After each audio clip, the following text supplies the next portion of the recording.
স্বামীর যত্ন নিয়েন, স্বামীর জন্য সেজে গুজে থাকিয়েন না, ওকে বাধ্য করিয়েন না নতুন জামা কাপড় কিনে দিতে। আপনার যতটুকু জামা কাপড় আছে ওখান থেকে সবচেয়ে ভালো জামাটা রান্না বান্না শেষে জোহরের নামাজ পড়ে সবচেয়ে ভালো জামাটা পরিয়েন। আপনার বাসায় যে অমুক তেল লাগবে তমুক তেল লাগবে চুলে দেওয়ার জন্য ওকে বাধ্য করিয়েন না।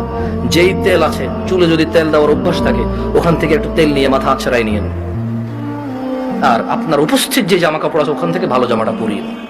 স্বামী যখন ঘরে ঢুকবে মুচকি হেসে ওকে সালাম দিয়ে রিসিভ করিয়েন। ও যদি সালাম দিয়ে ঢোকার জ্ঞান রাখে, যোগ্যতা রাখে, অতটুকু ইবাদত করার যদি ওর মন মানসিকতা থাকে তো থাকলো, আর নাহলে আপনি ওকে রিসিভ করেন হাসি মুখে। ও গোসলে যাওয়ার আগে গামছা লুঙ্গিটা টয়লেটে দিয়ে আসিয়ে, গোসল থেকে বের হওয়ার সময় গামছা অথবা তোয়াল্লা প্রয়োজন হলে দিয়েন। এরপর জিজ্ঞেস করিয়েন ভাত কি খাবে এখন নাকি একটু পরে। যদি বলে যে পরে খাবে কিছুক্ষণ পর আবার জিজ্ঞেস করিয়েন ভাত খাবে কিনা।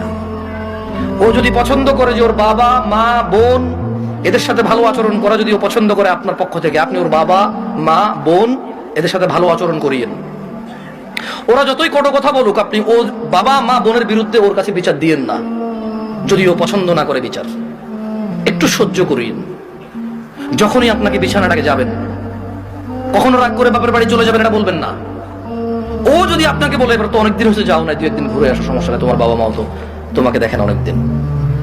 আর বাপের বাড়িতে চলে গেলে এক দুই দিনের মাথায় বলিয়েন চলে আসবো নাকি। ও যদি বলে চলে আসো তাহলে ও যাবে, অথবা আপনার বাবা এসে দিয়ে যাবে, আপনার ভাই এসে দিয়ে যাবে, অভিভাবকের মধ্যে কেউ একজন এসে দিয়ে যাবে আপনাকে। এটা আপনি খেয়াল রাখবেন। যদিও আপনার প্রতি রাগ করে আপনি উল্টা রাগ করিয়েন না। আপনি একটু ইতস্ত হয়ে একটু নার্ভাস ফিল করিয়েন। আধা ঘন্টার মধ্যে যদি ও সরি না বলে আপনি সরি বলে আবার ওর সাথে মিলিত হয়ে যান। আপনার স্বামী যদি বোকা মানুষ হয় তাহলেও ও আপনাকে আস্তে আস্তে পছন্দ করবে ইনশাআল্লাহ।